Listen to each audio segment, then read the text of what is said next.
नमो नमः।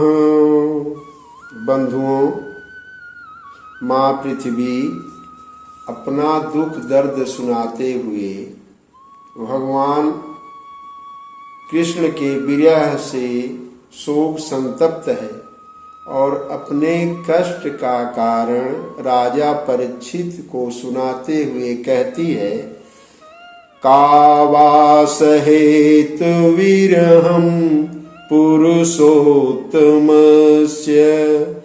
प्रेमावलोक रुचिरास्मिति बल्गुजल्पै स्थैर्यं समानमहरन् मधुमानिनीनां रोमोत्सवो मम यदंघ्रिबिटंकिताया। अर्थात माँ पृथ्वी परीक्षित के पूछने पर जब परीक्षित जी पृथ्वी से पूछते हैं कि माँ आपके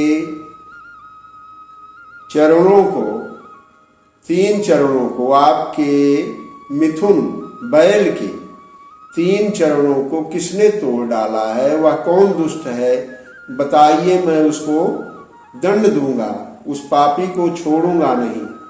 तब पृथ्वी माँ परीक्षित से कहती हैं कि ऐ राजन, जब से भगवान श्री कृष्ण इस धरती को छोड़ गए हैं तब से इस धरती पर कलयुग का प्रभाव, कलयुग का बोलबाला हो गया है। मैं आपसे क्या बताऊं कि जब से भगवान श्री कृष्ण गए हैं मेरी दशा तो अत्यंत ही दयनीय हो गई है। कह रही है, कावा सहेत विरहम पुरुषोत्तमस्य। ऐ राजन, पुरुषोत्तम भगवान श्री कृष्ण के विरह को कैसे कौन सह सकता है, कौन समर्थ है जो भगवान के विरह को, उनके चले जाने के दुख को बर्दाश्त करे। अर्थात हमसे भगवान का विरह बर्दाश्त नहीं हो रहा है। कह रही हैं कि उनका प्रेमावलोक रुचिरास्मिति बल्गुजल्पै।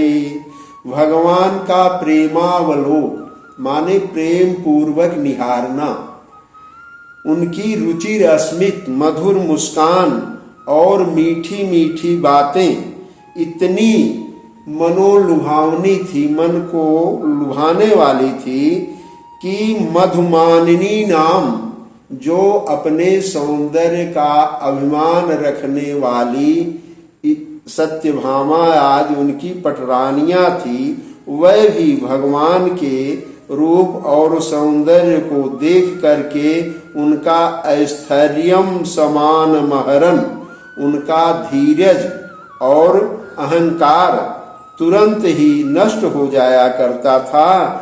ऐ राजन, और मुझे तो भगवान रोमोत्सव मम यदंघ्रि विटंकिता, यदंघ्रि माने जिनके चरणों के, विटंकिताया माने स्पर्श से मैं पुलकित हो जाया करती थी, हमें रोम उत्सव हो जाया करता था।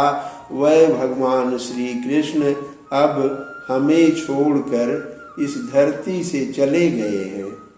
ओम शांति।